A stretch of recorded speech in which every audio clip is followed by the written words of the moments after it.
Okay, hello chess players. Recently somebody showed me this gambit that came up in several other games. The gambit basically happens e4, e5, knight f3, knight c6, d4, ed4, knight g5 with the eventual idea of sacrificing on the f7 square.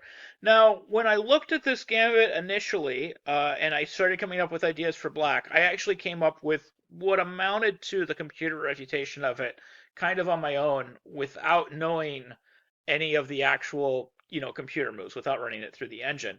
The person that sent it to me, he ran it through the engine and he tried to memorize what was pretty close to the refutation, which is definitely something to be recommended.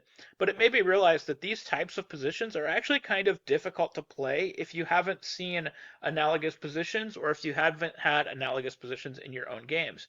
And they're actually common enough that you want to put some effort into learning how to defend against these types of things. They do occasionally come up. People do try stuff like this in various different lines and in various different situations. So you have to understand how to play these positions, and it's not always instinctual or intuitional. Well, anyways, if you like content like this and want to see more of it, please hit that like button, hit subscribe, and click on your notification icon. So mainly, like the first thing that I realized with this position with black is that I should start with a move like bishop e7. This is critical. I would like to not weaken the light squares if my opponent is going to play knight takes f7. Now, of course, it is actually still very possible to simply play h6 and say, okay, I weakened my light squares, but what are you going to do with it? Because objectively, white shouldn't have enough in this position. So, like if, for example, bishop c4, you can play this move d5. Now, this is a really critical idea. And it comes up in positions like this a lot where the king is loose. You just want to catch up on development as quickly as possible. Once your pieces can freely develop, there is no compensation for the piece. So you're more than willing to give a pawn back in these situations to finish your development. And also, faster development is going to make your king inherently safer. If you're covering those light squares and covering those dark squares, there aren't any actual squares on the board left for your opponent to attack, so you're going to be safe. But something like d5, king d5, you could even play king g6 since they can't quite get to your king fast enough. Notice that queen g4 is now covered with the bishop, and that's critical. So your king is actually quite safe on the g6 square. So you could have something like castles and then something like king h7, f4, knight f6, bishop c4, and then say just bishop g4. This should be decisive advantage black all day long. So you can actually just dare him to take. He doesn't quite have time to take advantage of it. I view this as not being quite as principled as doing something like bishop e7 and getting a developing move, especially if their intention is just to play knight takes f7 anyway. So here you could have something like king f7, bishop c4, same idea. We're going to play d5, bishop d5, and now king e8. Now this is weird though, because in the other line, at least with h6, you're kind of like hiding your king. So this feels more natural, to hide your king. You get your king behind a couple of blockers, behind a couple of pawns, and then you just play chess after that. With the king on e8, one of the issues that people have moving forward is they don't know how to get their king to safety, and they typically obsess over it. And in a position like this, if you obsess over getting your king to safety, you will probably end up getting into trouble and ending up with a lost position. If you put a great deal of effort into doing something like g6, king f8, king g7 as quickly as possible, your opponent is, of course, going to develop very rapidly in that time. And by the time you get to g7, you're probably staring at a mating attack. White will create chances in this position. So the best way to mitigate those chances is just to develop. It doesn't matter, your king is in the center, you can't fix it until you get developed. And this is the common theme that cuts across all these positions with early sacrifices on f7. And these early sacrifices on f7, like I said, they're a lot more common than you think. I'm going to show a couple examples after I show the refutation for this particular line. But the easiest refutation would be something like knight f6, bishop b3, bishop g4, f3, bishop h5. And as you can see, there's just really no way that white can be better, even though the king is in the middle, because we've got 4 pieces out to white's 1, and we're up a piece. So this should be fairly decisive. One example is like if they continue with c3, we can take, and we can exchange queens. And we've got enough here. What's interesting is even in this line, because of the way the king is being cut, you'll never quite get that king out of the middle of the board. So you are really just going to have to finish your development with your rooks kind of like this, and with your king just hanging out on e8 indefinitely. And that's okay. You're up a piece here. You've got a piece for a pawn. That's a huge advantage for just this tiny little bit of suffering, basically keeping your king in the middle. Now, I did mention this type of thing actually comes up a lot more than people think. I was actually playing against somebody that was doing this in a somewhat interesting situation. I was playing against a guy named Boston Blitz, who's like about a 2700 Blitz player online, and he beat me in quite a few games doing this very similar thing. He played knight g5, I would play e6, and then d4 got played. I would play c captures d4, c3, dc3, knight c3, knight c6, e4, bishop e7, f4, and I had two different games in this line. In one game, I made the mistake of playing bishop to g5. I actually played bishop takes g5 here to try to simplify, and then f captures g5, and I ended up with some weaknesses on the dark squares, and it wasn't pleasant. So, like, I just ended up losing this game. And then in another game, I just said, okay, h6, let's see if you're really going to do it. And then he went ahead and he played knight takes f7, king takes f7. So now I've got this awkward situation. And I had this in a couple of games. Now, what's important is if you get this awkward situation, you need to know how to best handle it with the black pieces. And the natural instinct that I think most of us have is I really want to play knight f6, rook f8, and king g8. And if I get these three moves in, I'm going to get to safety. Well, if you're playing against anybody that's decent, that is the one thing they are not going to let you do. They're not going to let you do that. So what you have to do instead is you have to figure out how to finish your development and bring pieces into the board, possibly with your king having to hang out in an uncomfortable location for sort of a longish period of time. In this particular game, he played bishop c4. I played knight f6. He played e5. I played knight h7. He castled. And then I continued with rook f8. And I did manage to get my king to safety with like king g8 and win. But it turns out that like rook f8 was not like best according to the engine. Best was actually d5, bishop b3, and then king g6 with the idea of stopping the f5 pawn push and creating this square for the king. This is, of course, really awkward because they can just play f5. And how do I reply to this? Because, like, if I go here, we've got issues here, we've got issues here with the queen coming into h5. This is pretty scary. I don't know exactly, how to deal with this. It turns out this is best. We just play takes. And then the whole idea here is, again, we give up this d5 pawn in exchange for getting this development. So now after knight takes d5, we're going to play bishop e6. We're going to develop. And then we're just going to exchange, which again goes against my natural instincts. I'm weakening my light squares, but it doesn't matter because white's running out of stuff, and then you can have something like this where everything is covered. We have the knight coming to f6, rook e8, etc. So that's kind of, how we handle that situation in this particular continuation. And each one of these continuations is going to be somewhat unique in the way that you have to handle it. It's kind of interesting because there really is more than one way to do this. One of my favorite ways to do it with the white pieces was I introduced this line, and I played the other side of this. I introduced this line with the white pieces in the Sheshnikov, where we play this bishop g5 sac line.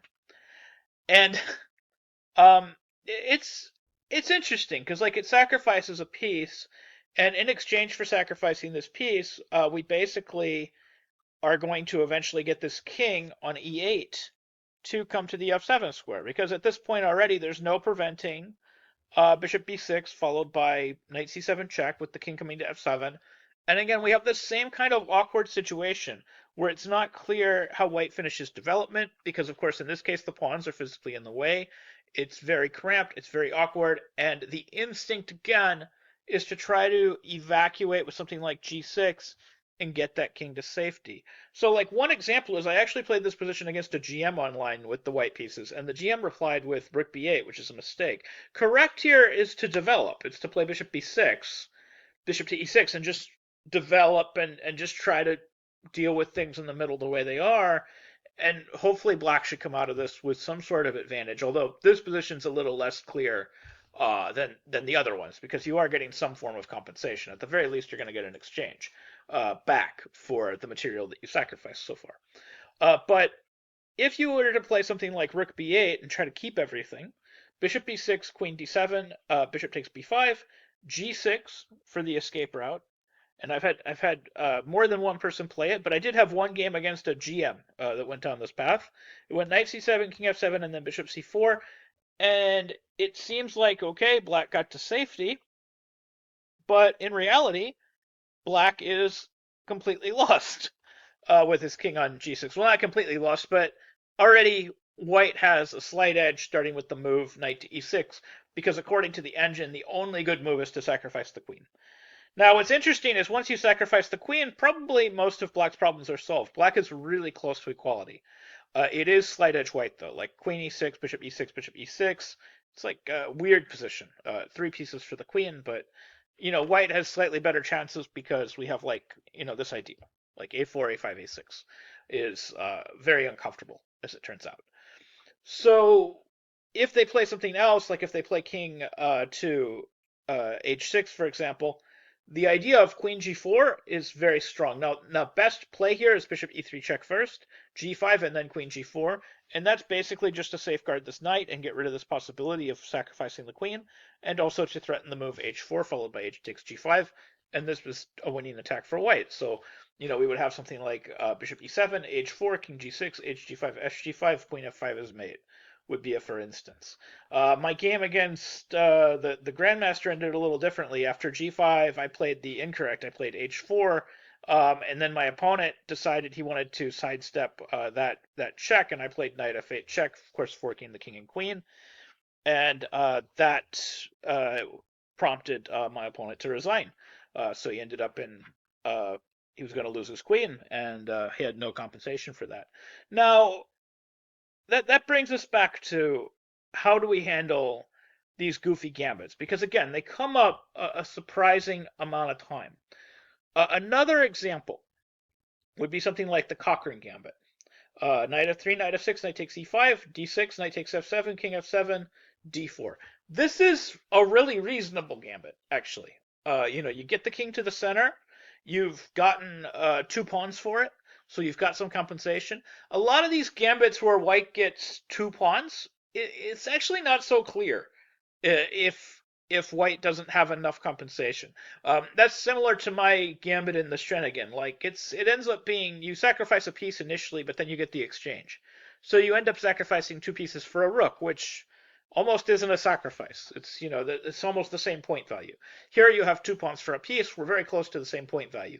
Where it gets dicey is if you do it in the very early opening, where it's only 1 pawn for a piece, because then black can give back another pawn and make it 2 pawns for a piece, but have more development. Then it's clearly either equality or advantage black. But the Cochrane gambit's not so clear. Now, what is interesting is what the most respected theoretical line here is for black, which is to play this immediate c5 to break up the center. It's basically an attempt to prevent white from playing d5.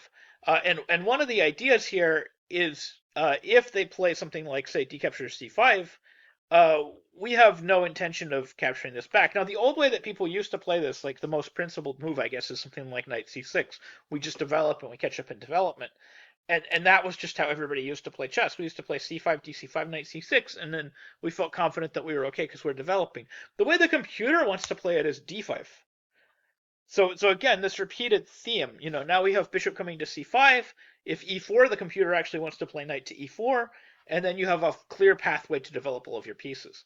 And the computer feels like this is just, major advantage black, possibly decisive advantage black. Black is actually getting enough compensation here well, I guess it's white no longer has enough compensation for the piece, is what we're looking at, because black has all this development. But of course, black's king is still in an unsafe position, but that position of the black king becomes less and less unsafe as we have more and more ways to develop our pieces. We're covering more and more squares around the king, and that is what is making our king more safe, not necessarily trying to just mechanically get him back to safety. So, a little bit of computer line here. We have e5, and then, of course, like I said, the computer wants to play knight e4. I did find a game online I found a game that continued knight to g4 that was kind of interesting. It was played back in 2011. Christensen versus Thorfinson, played back in 2011. It continued b4 and then knight c6, and I include the game because it was very well played. Bishop e2, knight on g to e5, bishop b2, knight c4. All of this was apparently correct. And then king g8. And even though this is always scary to have your king back here, because if he can sneak anything onto these light squares, you're dead. But he's already gotten rid of the light squared bishop. There isn't a clear way to pick this up before black finishes this development, so everything should be fine. Black has a light squared bishop to finish his development. And even though this is going to be a little bit awkward over here, these problems are all very solvable eventually. So we have something like this, queen f5, h5, and now he's going to solve this problem by playing rook h6, rook g6. And this is kind of what I'm talking about. You have to be familiar with this type of thing to know how to deal with it. Because again, it's sort of the natural instinct, I think, of a lot of beginners or a lot of people that are just kind of remembering how to play these positions from what they learned when they were in scholastic chess. They're thinking, I need to castle by hand. So they're thinking about something really awkward. They're thinking, I got to play something like g6, bishop g7, king g7, and then rook f8. And it's just not possible, with this dark squared bishop, staring down this diagonal. You're never going to be able to pull off all those moves. You might not even be able to pull off one of them without getting into significant trouble. So you have to understand how to develop your position sort of by using the pieces where they sit. Saying, my king on g8 is fine. Let me just play h5 with the idea of rook h6 and rook g6. And now everything is legitimately developed in the position, and therefore everything should be fine. And that's kind of what we're aiming at for these types of things. So anyways, with all those examples of different ways that people might try to sacrifice on f7 and draw your king out and make your position awkward, and how we have to deal with it with the black pieces, I hope that you found this position helpful, and I hope that you can use some of these ideas in analogous positions or similar positions where people try maybe the exact same thing, or maybe just something very, very similar, where they sacrifice a piece for either one pawn or two pawns to draw your king out in the early opening or the early middle game. And keep in mind, it's not always so simple to just, push a pawn, run your king to safety, castle by hand. Not always so simple to do that. Usually what you want to do instead is sacrifice a pawn, get your pieces developed very quickly, and that's how you defend your position effectively. Anyways, hope you found this helpful and useful and can use these ideas in your own games. Thank you very much for watching.